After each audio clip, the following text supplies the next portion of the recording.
Thank you, Jade and Kinchi, for giving me the opportunity to participate in this conversation on women, peace, and climate change. I will just get this opportunity to share some practical initiatives that have been carried on by UN Women across Africa. I will not have time to give examples from all countries, but I selected some.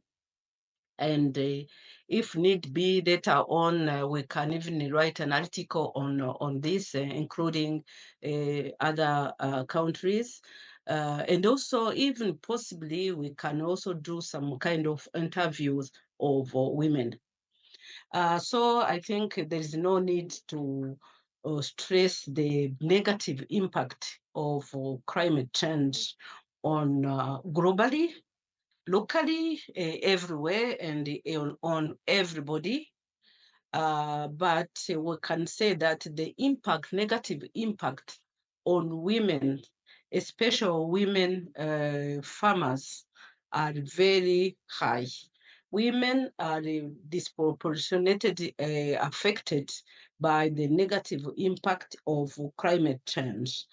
Those negative impacts are likely to exacerbate the existing structural barriers and risk faced by women farmers and create new ones. Women farmers are at risk of being trapped in a downward spiral as they confront climate change impact in the absence of concerted efforts to address them.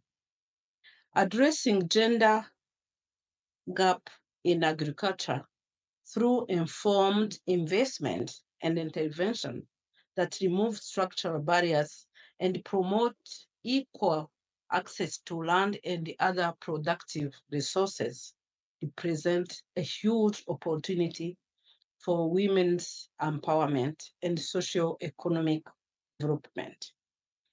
I will be happy to share some examples from UN Women, but as an introduction, I can say that agriculture remains the most important areas of women work globally, with more than a third of employed women in the agricultural sector. In Saharan Africa, women comprise 59% of the agricultural workforce, mostly as small-scale farmers, and they play a critical role in supporting household and community food security. Yet, women farmers have significantly less access to land compared to men. Data from FAO shows that less than 20% of landholders worldwide are women. Women farmers also lack access to other productive assets, such as agricultural input, financing, water, energy, appropriate infrastructure, technologies, and extension services due, as I said earlier, to several key structural barriers. To try to address those challenges, taking into consideration the involvement of women in agriculture, taking into consideration the negative impacts, UN Women started a program in several African countries. What we call it climate smart agriculture, which is an approach, a program that addresses food security and climate change challenges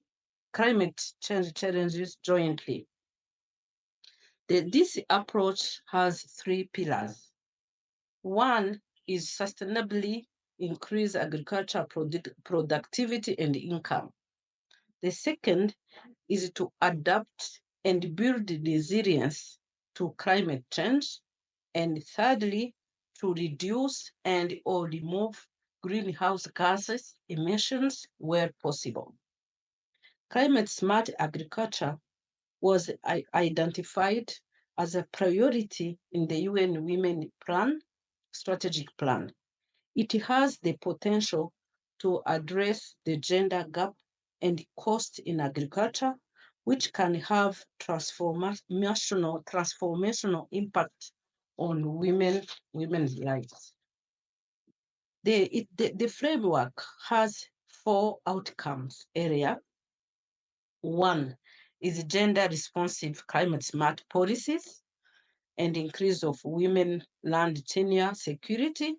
This means to work with policy making to include in a policy to include women's rights and opportunities in the different policies and the strategy.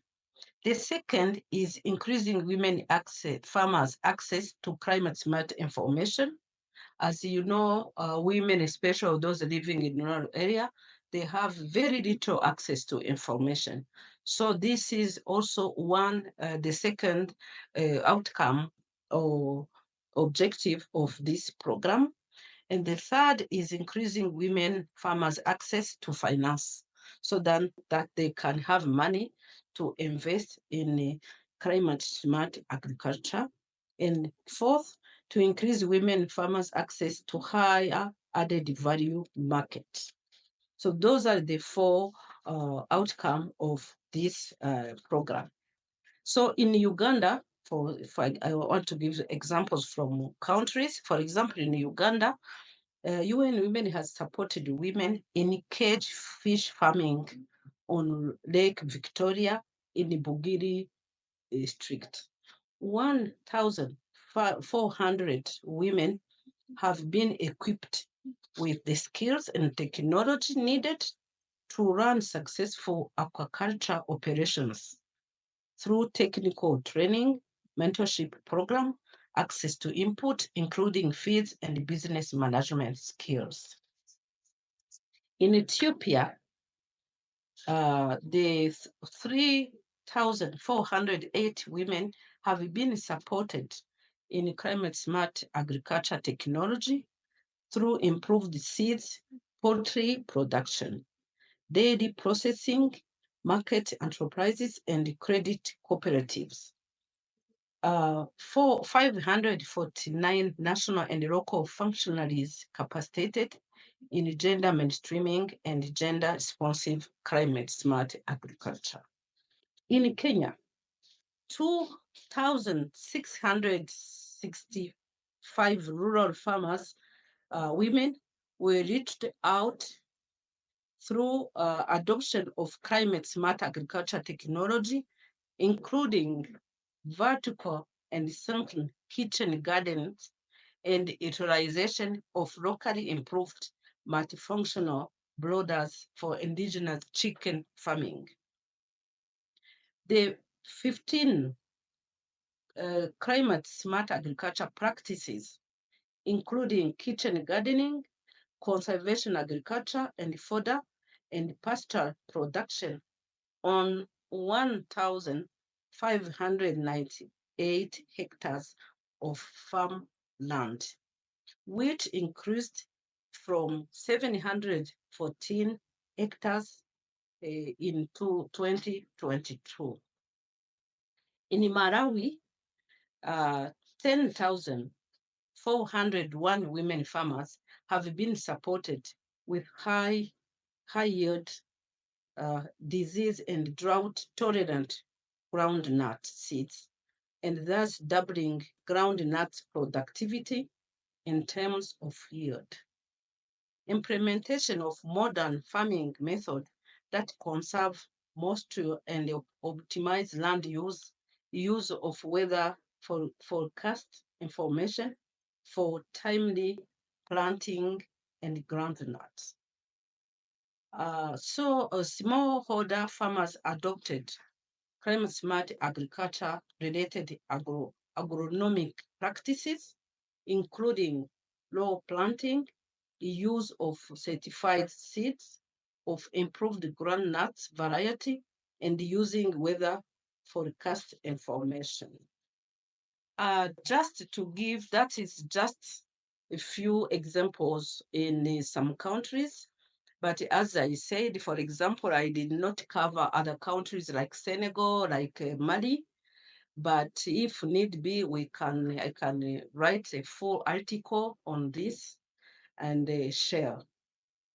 But there are some challenges, of course, and the lesson learned. As you know, it's not easy for women to have access to land. That's still a big problem that we keep working on with very little improvement. We limited, very limited awareness and knowledge on climate smart agriculture by farmers, policymakers. So we are working closely with the media to disseminate the knowledge and also show the positive impact of adopting those kind of methodology and strategy. And also another challenge is about funding. But as you know, we look for funding from outside. Most of the time, they are for a short time, 2 to 5 years maximum, which we need to work on financial sustainability for this kind of initiative. And if we can achieve that financial sustainability, it means we can expand those kind of practices and address properly the negative impact of climate change, not only on women, but also including young people. Thank you very much for listening to me. And if you have some few questions for the few time remaining, thank you.